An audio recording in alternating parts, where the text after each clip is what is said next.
Трамп наорал матом на Нетаньяху, поговорил с боевиками из Хезболлы и предложил Ирану продолжить переговоры. Ответа из Тегерана нет. Иранцы вышли на улицы и требуют воевать и отомстить за Ливан. В Израиле столкновение ортодоксов с полицией, на кону призыв наиболее радикальных верующих в армию.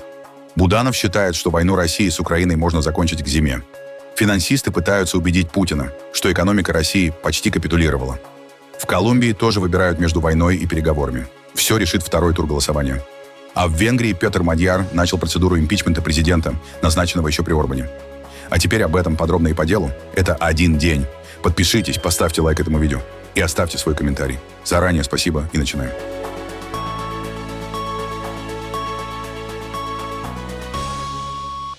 Президент Дональд Трамп заявил, что переговоры с Ираном продолжаются, несмотря на прежние сообщения иранских государственных СМИ, что Тегеран приостановил переговоры из-за атак Израиля в Ливане.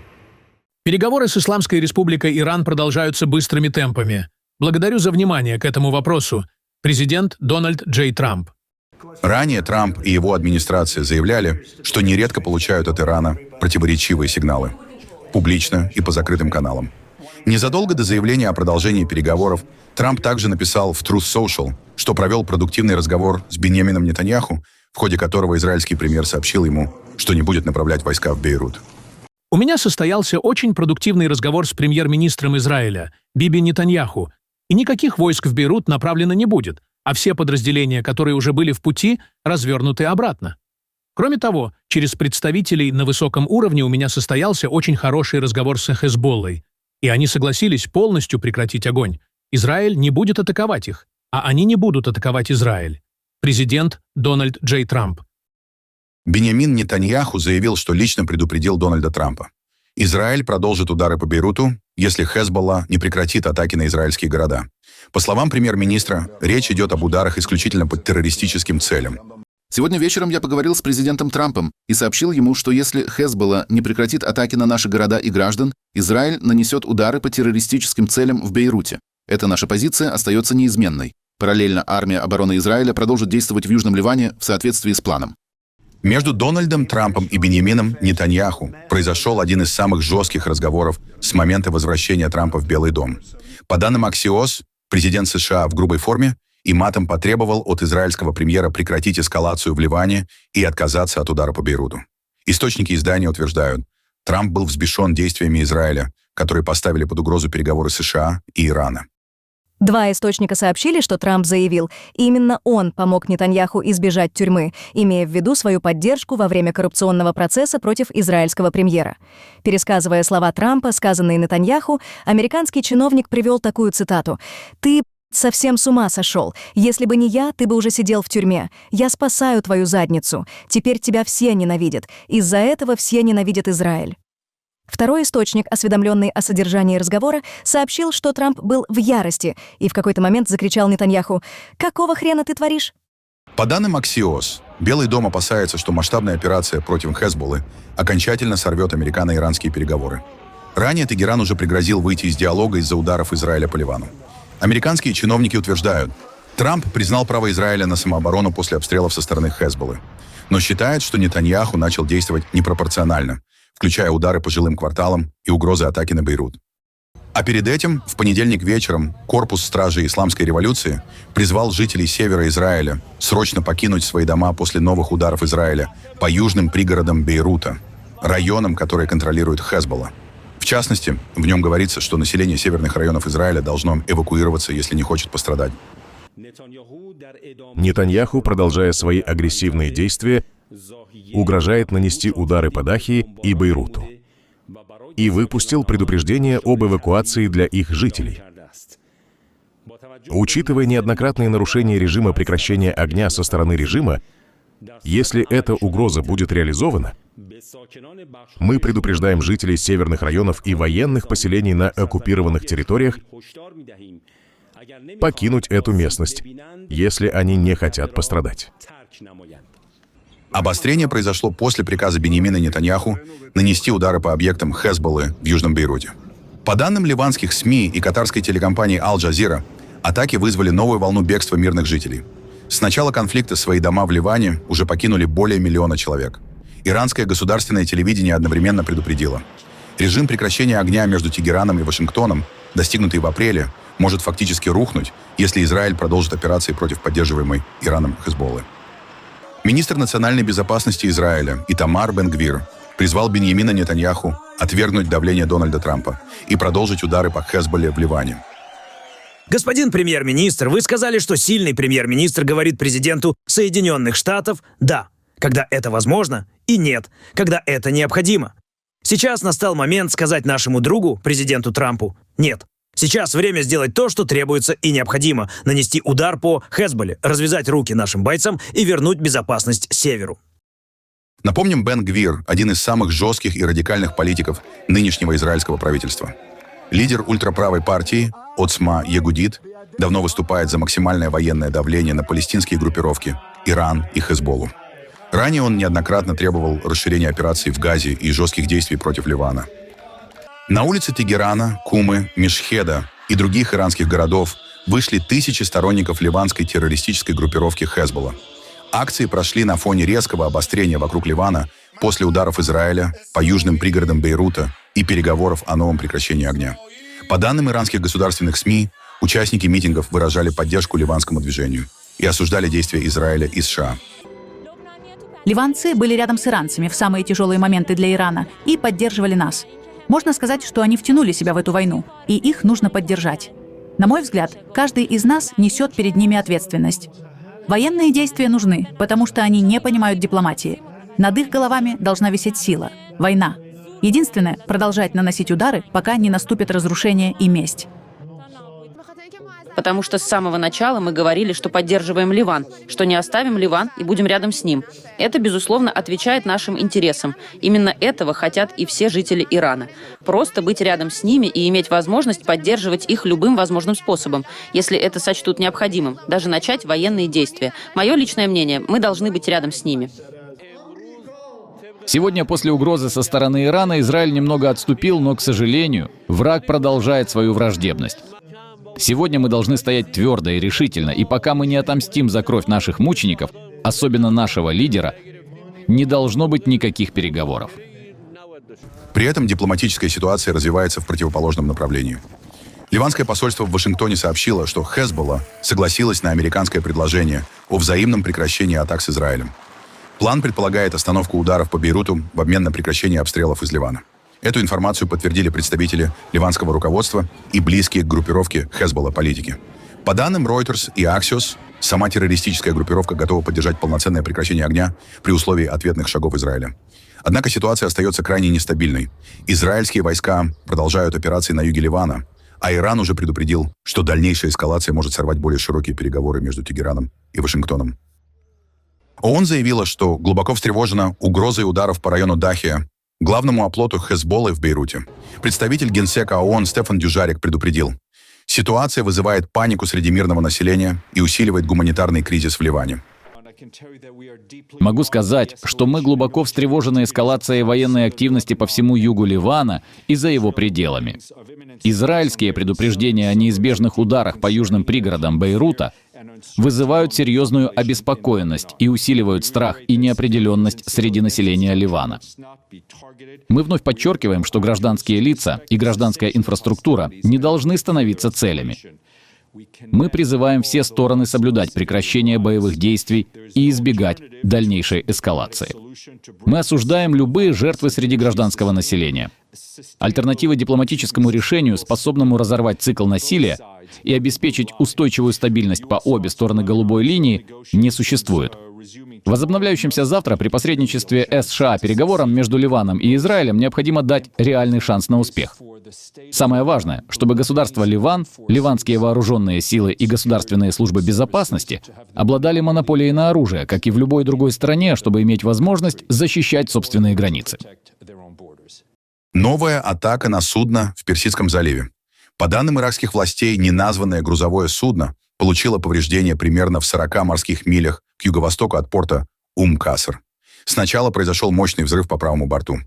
Затем, как сообщили Reuters представители служб безопасности Ирака, судно подверглось второй атаке.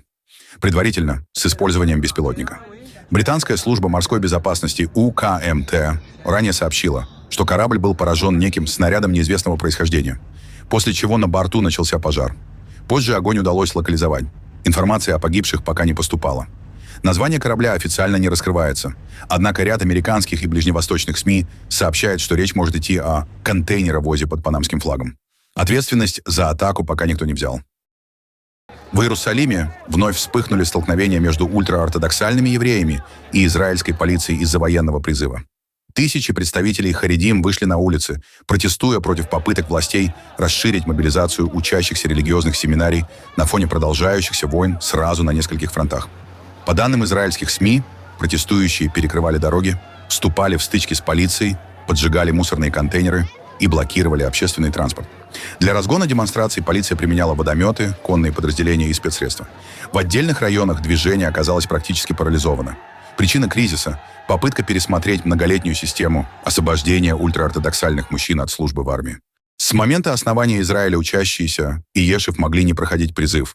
Однако после нескольких лет войны и нехватки личного состава давление на правительство резко выросло.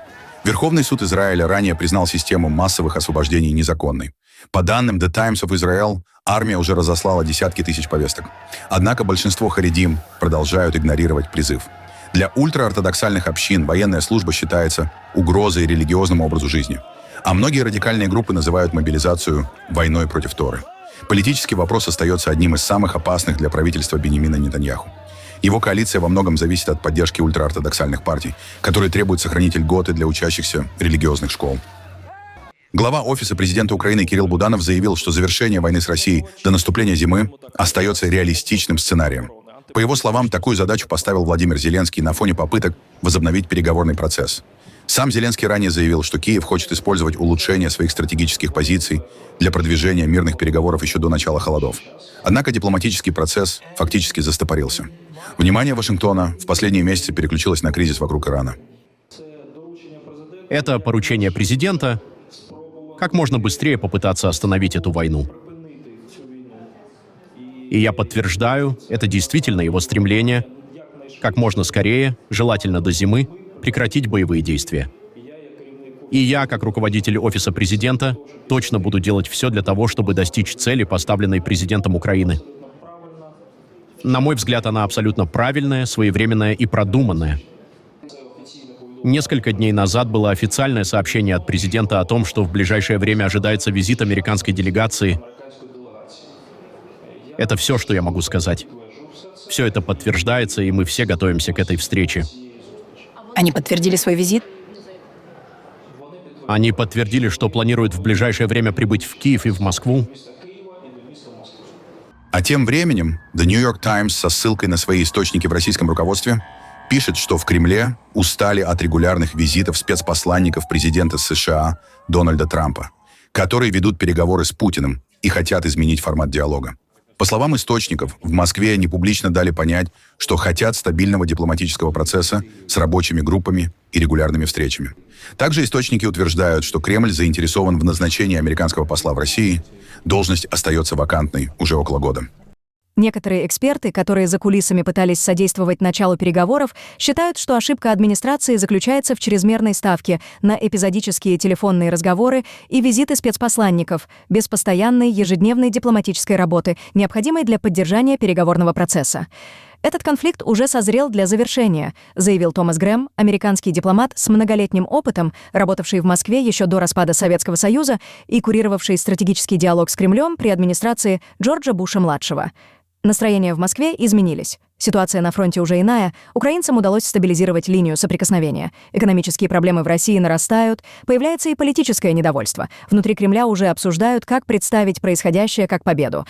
Однако, отметил он, для этого необходим полноценный переговорный процесс, которого пока нет. В российской власти усиливаются споры из-за стоимости войны против Украины. По данным Bloomberg, Минфин и Центробанк предупредили Кремль. Военные расходы становятся непосильными для бюджета и угрожают ростом дефицита. Финансовый блок предлагает сокращать траты, однако Минобороны требует дополнительное финансирование около 3 триллионов рублей уже в этом году. При этом, как пишет агентство, многие российские регионы и предприятия теперь напрямую зависят от военных заказов. Тем временем экономические показатели продолжают ухудшаться.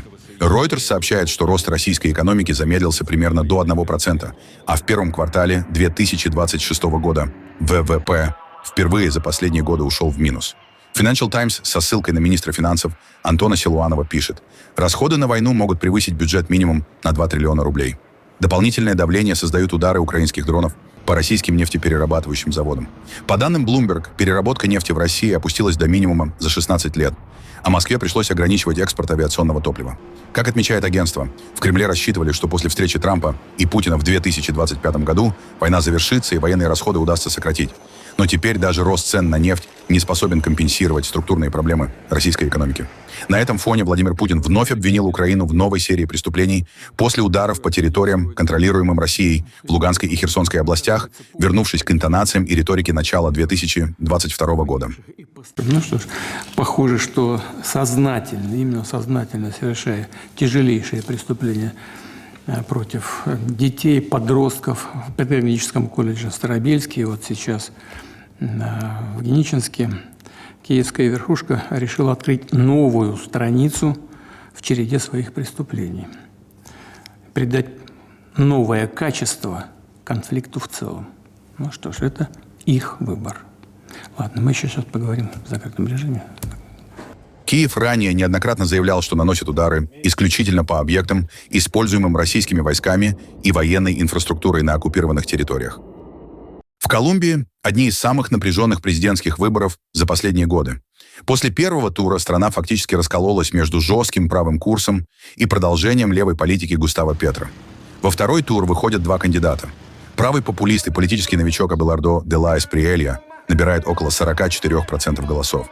Его соперник, левый сенатор Иван Сепеда, союзник действующего президента Петро, получает чуть менее 41%. Ни один кандидат не преодолел барьер в 50%, поэтому в июне Колумбию ждет второй тур. Главной темой кампании стала безопасность. На фоне возвращения насилия, атак наркокартелей и вооруженных группировок де ла Эсприэлья строит кампанию на обещаниях железной руки. Он предлагает строить мегатюрьмы по примеру президента Сальвадора Наиба Букеле и открыто называет себя сторонником Дональда Трампа. Американские СМИ уже сравнивают его с новой волной правых лидеров Латинской Америки. Мы не позволим Густаво Петро, Ивану Сепеди и остальным болотным сорнякам, этим закоренелым бандитам, используя сочетание всех форм борьбы, украсть волю народа. Мы будем защищать демократию убеждением или силой. Я готов к финальной битве. Я готов ко второму туру, в котором победят Чудо-Родина и ее команда. Сегодня мы закрыли первую страницу истории. Но окончательно мы допишем эту историю 21 июня, когда вновь окажемся у избирательных урн, чтобы подтвердить эту приверженность Колумбии и победить Густаво Петро и бандита Ивана Сепеду. Сторонники де ла Эсприэлья отпраздновали результаты на корабле в Барранкилье под фейерверки и лозунги против левых. Левый кандидат Иван Сепеда, напротив, обещает продолжить курс Густаво Петро, переговоры с вооруженными группировками и программу тотального мира. Однако именно эта стратегия все чаще подвергается критике. По данным колумбийских и американских СМИ, вооруженные формирования воспользовались переговорами для расширения контроля над территориями, а уровень насилия вновь начал расти. Господин де ла Эсприэлья сейчас хочет сказать нам, что все должно происходить с ними и на условиях, которые он в одностороннем порядке устанавливает, и что мы должны это принять. Нет. Здесь мы будем договариваться о правилах. И поэтому я хотел бы объявить, что два человека, назначенные переговорщиками от исторического пакта и Альянса за жизнь, с моей стороны, определят минимальные условия для дебатов. Дополнительный кризис вызвала реакция самого президента Петро. Он отказался признавать предварительные результаты голосования, заявил о возможных манипуляциях и потребовал дождаться проверки итогов судьями. В социальных сетях Петро обвинил частную IT, систему подсчета голосов, в появлении 800 тысяч лишних избирателей, хотя доказательств пока представлено не было. Так называемый предварительный подсчет не имеет обязательной юридической силы. Его данные не являются публичной нормой.